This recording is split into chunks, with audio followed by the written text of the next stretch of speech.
All right, welcome back. I have you with me now. An entertainer, an actor, a comedian, an MC. Did I miss out anything? A lawyer. And now an inspiration to a lot of people. Lepacious Bose. Thanks for being here today. You chose your name right, I like to say. And, did you see the side coming? Because I know you were Lepacious Bose at the time and you were being sarcastic. Yeah, I was. With the name. But it looks like we're getting there. Honestly, it's amazing. It was absolutely not my intention. I was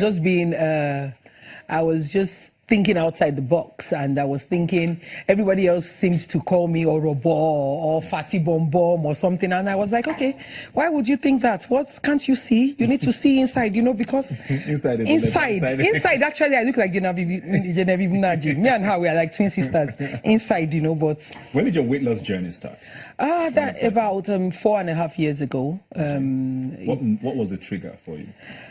Well, a lot of things, because it's easy to cover it up by saying, oh, I never cared, I was always okay, I wasn't thinking about it, but it was always there. You start, you fail, and then you get frustrated and you're like, oh, I can't be bothered, let me just enjoy my life.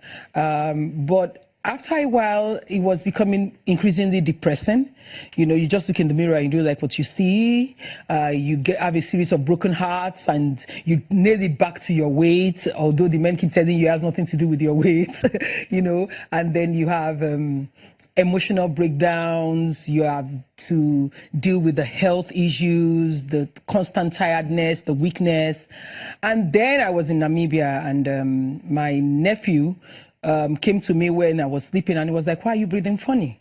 You're breathing quite funny. And I was like, what's funny about my breathing? Am I snoring? And he said, no, you're breathing like your heart is about to stop.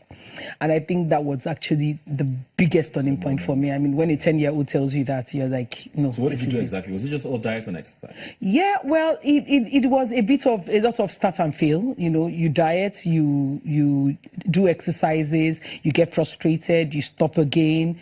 The only difference this time was that I didn't give up. Yeah. It was that's just the only difference. Unlike before, when you do it for a month and then you're tired and you can't go on. How much weight have you lost? Initially I lost 115. Then I gained 115 kg. Yeah, trust me, I was weighing 210 kg. I was weighing 215. Yes, that's like 2 human beings. Yes, completely 2 human beings. And then I gained about 25 back, and now I've lost about 8 out of that, so we're good. I gained actually about 30 back. Okay, that's impressive. Oh well, yeah. Because I also saw a lot of people online then saying, "Oh, it had to be surgery," and I can probably see why, because of that much. When you lose that much weight, people don't believe it. Yeah, well, when you saw comments like that, what were you thinking? Well, I don't blame people. I don't blame people for thinking the way they do. Oh yeah, I did a bit of skin removal and all that, but you can still see how it is. Yeah. It can't come back to how it used to be. Yeah. People are entitled to their own opinion. Their struggle is not my struggle, okay? But what I always tell people is, whatever it is that you need to do to get to where you want to get to, it's up to you. It's funny how people think that surgery makes it easier. They just think that, oh, surgery is a shortcut, but it's not. You still have to eat healthy, you still have to exercise, you still have to do every other thing. So really and truly, there's no shortcut. And I was hurt. I was pained because I thought what I was doing was for myself and it was okay, but I did not expect so much aggression. I didn't expect so much bitterness and hatred, and I was like, why? I mean, why can't people just be happy for you when you're doing something right? Why does it have to be so much bitterness and so much aggression and so much hatred? But after a while, I got past it, because really and truly, I like what I see when I look at the mirror, and that's all that matters. How has this affected your career, though? You're a comedian, and you're very funny. I've been at events where you've been at, and you poked a lot of fun at yourself. Yeah. And it was funny because if you take yourself not too seriously, people like it. But you are not the fat. Well, it didn't hit me. So how has that affected your business? It didn't hit me until after like maybe 2.5 years, and I was on stage and I was cracking this joke that I normally did about being big, about being on a bike, and people were looking at me like, I mean, what are you? We're talking. Where is the big person?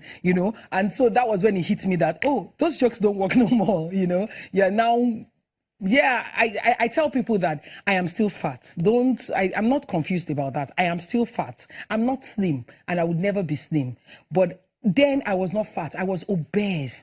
Yeah. And that there's a difference. There's a difference between being fat and being obese. And the first step to my progress was facing that reality, Accepting. that acceptance. It was a bitter acceptance. I didn't like to accept it, but facing it was the first step to victory. Because initially I used to be in people's faces like, oh, I'm not fat, I'm big, I'm just big, I'm big. Hey, I was obsessed, obese, and it was not healthy, and it was not good. And so if you're fat, fine. If you're big, it's okay. But obese, no, that's really not good for anybody.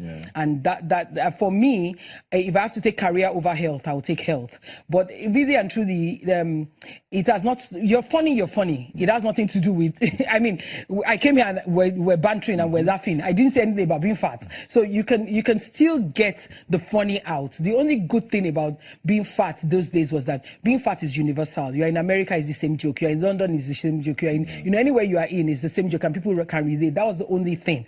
And now it's more difficult because now you've lost weight. If you say something funny about being fat, other people feel that you're trying to jab at other people who have not lost weight, so it's not the same anymore. But apart from that, really and truly, the only difference is in acting. Because as an actress, I was stereotyped to be the overbearing. I think a lot more acting. But I actually studied theatre arts before I studied law, and acting was a bit stressful getting into when I got into the industry. There was just too much politics, and I didn't understand it, and so I stayed away. And but comedy was, you need a platform, you get the platform, you prove yourself, that's it. I think now it's a bit more stressful, but then that was the difference. So I stuck to what I knew, I stuck to what I understood, and then so I think most people call me for acting now because I'm Lepacious Bose. So I think it was a good platform to get to the next level. But for acting, people are used to putting you into that role of madam, overbearing, ugly, fat woman that is bullying everybody around. And so it's a bit more difficult to create that niche for myself where I can act like every other person. You can act as a doctor, a lawyer, whatever it is that you need to act. One day I will act as somebody's love crush. One day they will give me a role where a man will actually be in love with me. One day it will happen. One day. One day there will be an Ebuka that will say I love you on screen, and I will say I love you too. Then the director will say you may kiss the bride. It will happen. I'm sure it will. Come on. Nollywood is evolving well enough, but I'm sure that's definitely going to happen. But we're going to take a quick break now. When we come back, we'll find out what your plans are for the future. And I don't know, this weight loss thing is very inspiring, so we'll talk a bit more about that. We'll see you after this. Don't go away.